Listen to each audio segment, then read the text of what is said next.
Assalamualaikum warahmatullahi wabarakatuh. Perkenalkan, nama saya Kemas Muhammad Raihan Hadi, NIM 1930604075. Di sini saya akan menjelaskan ruang lingkup komunikasi bisnis.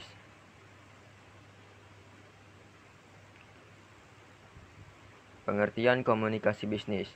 Menurut William C. Hemstreet dan Wayne Martin Beatty dalam bukunya yang berjudul Business Communication, Principles and Methods, komunikasi adalah suatu proses pertukaran informasi antara individu dan individu melalui suatu sistem yang biasa lazim, baik dengan simbol-simbol, sinyal-sinyal maupun perilaku ataupun tindakan.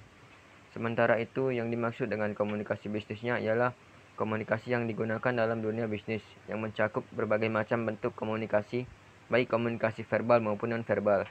Salah satu yang membedakan dengan bentuk komunikasi yang lain dari aspek orientasinya yaitu bisnisnya. Penjelasan bentuk dasar komunikasi bisnis. Komunikasi verbal merupakan salah satu bentuk komunikasi yang lazim digunakan dalam dunia bisnis untuk menyampaikan pesan-pesan bisnis kepada pihak lain, baik secara tertulis, writer maupun lisan, oral. Komunikasi nonverbal, bentuk komunikasi yang paling mendasar dalam komunikasi bisnis, yaitu menggunakan gerakan tubuh, bahasa tubuh, body language, dan ekspresi wajah sebagai alat untuk berkomunikasi dengan orang lain. Tujuan dan pentingnya komunikasi nonverbal. Komunikasi nonverbal sebagai contoh pentingnya dalam dunia bisnis. Seorang karyawan yang murung, tidak bersemangat, dan sering mundur-mandir tanpa tujuan yang jelas, ini bisa menandakan belum terjadinya komunikasi nonverbal di perusahaannya. Itu bisa terjadi dari penerima maupun pemberi tersebut. Tujuan komunikasi nonverbal: menyediakan atau memberikan informasi, mengatur alur suatu percakapan, mengekspresikan emosi, memberi sifat atau contoh, melengkapi, menentang atau mengembangkan pesan verbal, mengendalikan, mempermudah tugas-tugas khusus. Dalam proses komunikasi sering muncul kesalahpahaman. Masalah-masalah tersebut berbagai macam, terdiri atas masalah dalam mengembangkan pesan, masalah dalam menyampaikan pesan, masalah dalam menerima pesan, masalah dalam menafsirkan pesan. Bagaimana memperbaiki komunikasi? Dengan komunikasi yang efektif,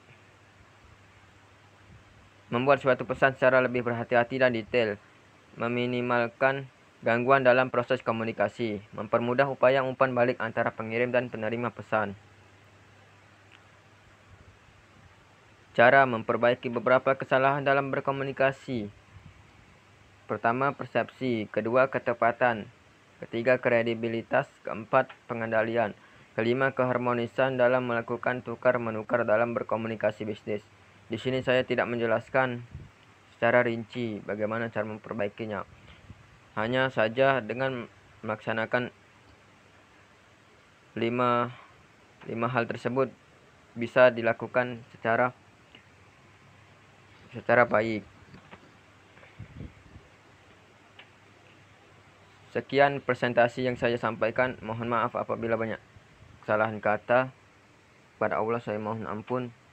Wabillahi taufiq wal hidayah. Wassalamualaikum warahmatullahi wabarakatuh.